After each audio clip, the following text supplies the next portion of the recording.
Throughout my priesthood, the highlight of each week has been Sunday Mass with my parishioners. I live for that. It enlivens me.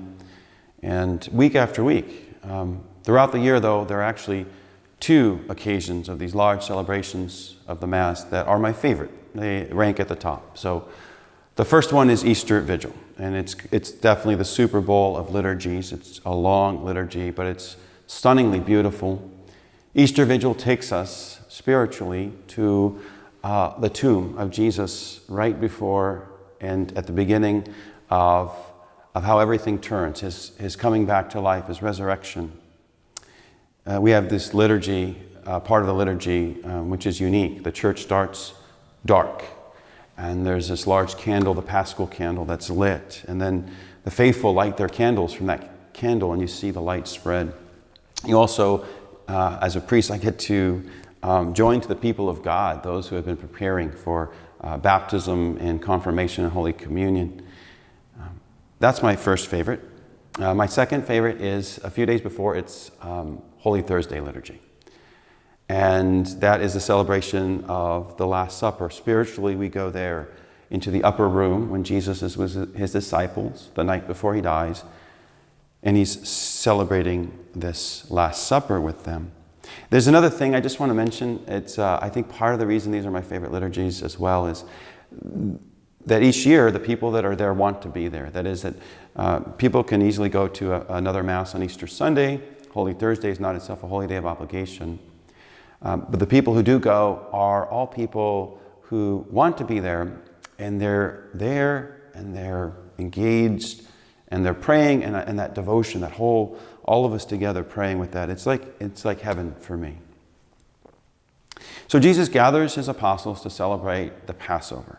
This was a sacred meal celebrated each year for centuries by the sons and daughters of Israel to celebrate the most important event in their history, which is the Exodus from slavery in Egypt. Let's just recount that again. They were slaves in Egypt for many generations, and they cried out to God. God heard their cries, and he appointed Moses as their leader and as God's representative to go to Pharaoh and demand that Pharaoh let God's people go. Pharaoh refuses, and so God unleashes a righteous judgment on Egypt, a series of devastating plagues, culminating in the death of the firstborn males. And to save themselves, the Hebrews were instructed to sacrifice a lamb and spread the lamb's blood over their doorpost, so that when the angel of death came, he would pass over their homes. And indeed, he did. They were saved, and then they were able to leave Egypt and pass through the waters of the Red Sea. Now, Jesus uses this occasion of the Passover meal to transform it and to institute a new sacred meal for a new covenant. He is the true Paschal Lamb who takes away the sins of the world. He makes it possible for us to be free as sons and daughters of God. And at that institution of the new covenant, he says these words, "This is my body given for you, my blood poured out for you in the new covenant for the forgiveness of sins."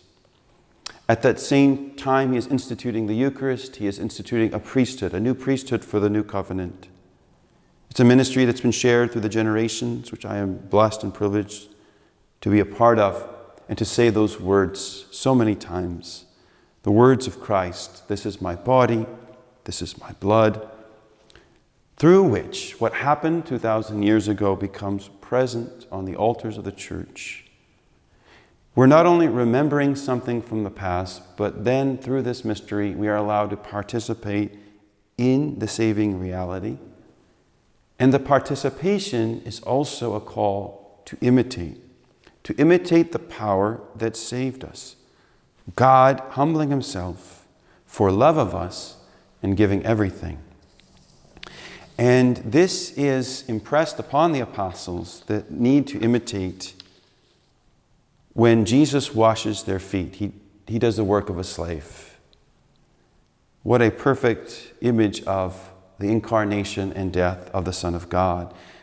The Greek word kenosis, which means self-emptying, the emptying of himself, going down to the bottom so that he can lift us up to the heights.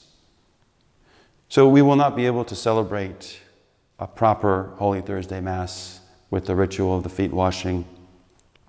What I'd like you to do instead, in a way, is to do something very retro, to go back to what our Jewish brethren have been doing for centuries, and to make this a Paschal celebration at home of the family, of the domestic church. So I'd like you all, if you haven't made plans already, please gather for dinner tonight, this Holy Thursday.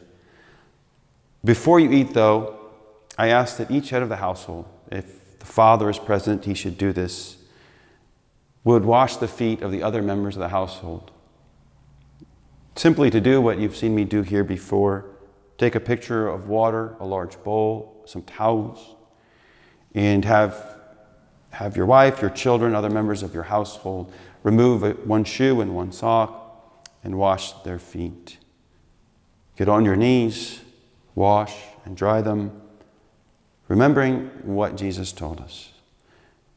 If I, therefore, the master and teacher, have washed your feet, you ought to wash one another's feet. I have given you a model to follow, so that as I have done for you, you also should do.